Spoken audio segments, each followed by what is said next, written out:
चढ.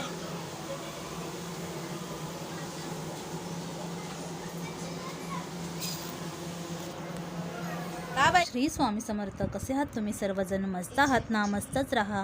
तुमचं आरोग्य खूप छान राहू दे अशी स्वामी चरणी प्रार्थना करते. आज आपण रेसिपी करणार आहोत छानपैकी. त्या रेसिपीच्या आपण ह्यामध्ये राई जिरं असं टाकलेलं आहे. ज्या हिरव्या मिरच्या असतात ना पोपटी कलरच्या मोठ्या, त्यामध्ये चिरून मी चांगल्या तुकडे करून घेतलेले आहेत आणि त्यामध्ये मीठ घालून ठेवलेलं आहे त्या मिरच्यांमध्ये आणि थोडंसं ओलं खोबरं घालून असं मिक्स करून चांगलं मीठ लावून ठेवलेलं आहे. मीठ आणि खोबराचं मिक्स करून ठेवलं आणि ते राई जिरं तेलावरती टाकून तेलावरती मला परतून घेतलं. हे कसे तोंडाला लावण्यासाठी मिरच्या खूप छान लागतात. म्हणजे आपल्याला भाजी नसेल काही नसेल तर या मस्त अशा तेलावर परतून घ्यायच्या भाज्या खूप असं छान असं लागतात. तुम्ही करून पहा. हे दोन मिनटं झाकण ठेवायचं आहे. पाणी वगैरे टाकायचं नाही. तेलावर तसं परतून घ्यायचं 2 मिनटं आणि 2 मिनटांनी झाकण उघडून बघायचं. खूप छान प्रकारे अशी ही मिरची. श्री स्वामी समर्थ. कसे आहात तुम्ही सर्वजण? मस्त आहात ना? मस्तच राहा. तुमचं आरोग्य खूप छान राहू दे. तुमच्या सगळ्या चांगल्या इच्छा पूर्ण होऊ देत अशी स्वामी चरणी प्रार्थना करते. आज मी तुम्हाला रेसिपी जे दाखवणार आहे ती तुम्ही बघा हां. आता मी तुमच्याकडे आमच्याकडे एक पाहुणा आलेला आहे. तुम्हाला दाखवू काय? चला बघूया. ह्याला हाय स्टॉप चढ.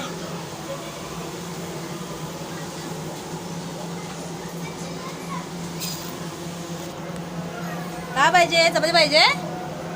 हात लावू नको ग. हात नाही लावायचं. चपाती पाहिजे? सिंबू म्हणते. काय झालं? चपाती पाहिजे? चपाती झाली नाही अजून. देते थांब. तू हात का लावते?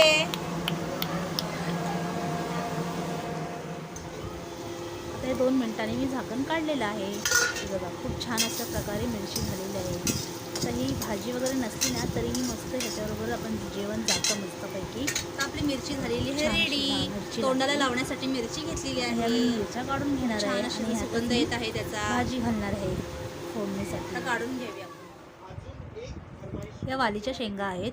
वालीच्या बारीक शेंगा असतात ना त्या मी आता त्याची भाजी बनवणार आहे. मग चांगली धुवून वगैरे घेतलेली आहे. आता मी ते कापून घेत आहे बारीक आणि त्याची आता बटाटा घालून भाजी करणार आहे. कांदा टॅमॅटो बटाटा असं घालून सगळं भाजी करणार आहे. राई जिरं घातलेलं आहे.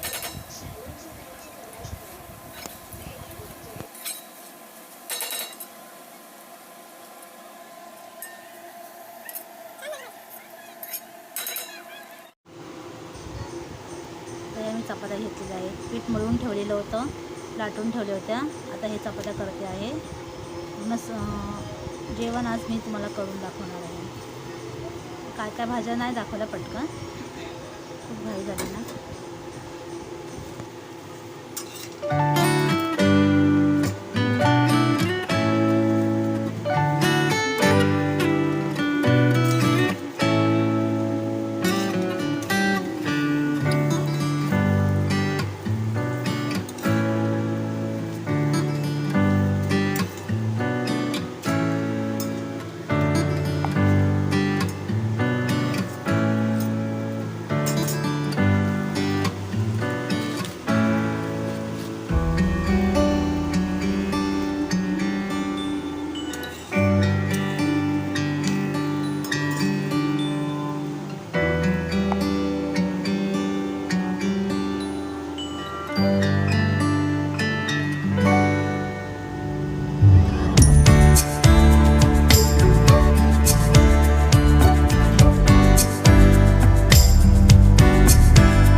सगळेजण मस्त आहात ना? मस्तच राहा. तुमचं आरोग्य खूप छान राहू दे. तुमच्या सगळ्या चांगल्या इच्छा पूर्ण होऊ देत अशी स्वामी चरणी प्रार्थना करते. आज मी पूर्ण स्वयंपाक बनवलेला आहे, जेवण बनवलेलं आहे. ते तुम्हाला सगळं जेवण दाखवलं. कसा आवडला की नाही तुम्हाला? भजी केलेली आहे, सगळं पदार्थ केलं आहे, मी सगळं तुम्हाला दाखवलं आहे. ते सगळं कसं वाटलं तेही सांगा कमेंट करून आणि कसं आवडतं तेही सांगा. लाईक शेअर करायला विसरू नका आणि आता मी तुमची रजा घेते. बाय. श्री स्वामी समर्थ.